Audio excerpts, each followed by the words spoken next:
Now it's time for a Wild Animal Weekend.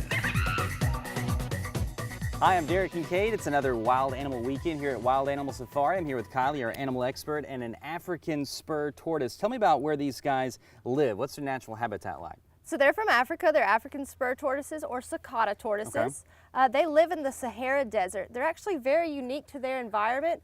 They can sustain the hot temperatures. They are reptiles. They have this protective shell. But what they do is they're very good at digging, and they will dig a huge burrow and actually create a habitat for a lot of other animals that can't sustain the heat in the desert. And what are they going to eat when they're in the desert? They can go a long time without eating, so they do eat vegetation when they can find it. But if they have to go a few days between meals because they are in the desert, they can do that. Now, I was going to ask you about how they adapt to our climate around here. I mean, we've got them here in Georgia, so I mean, how do they adapt to the humidity, things like that? The humidity is actually good for them to a point.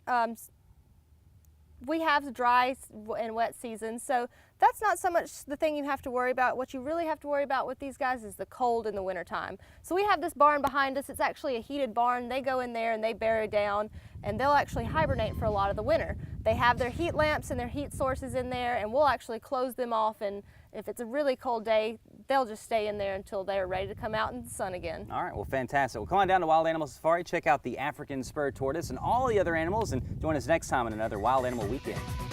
Wild Animal Weekend is sponsored by Wild Animal Safari.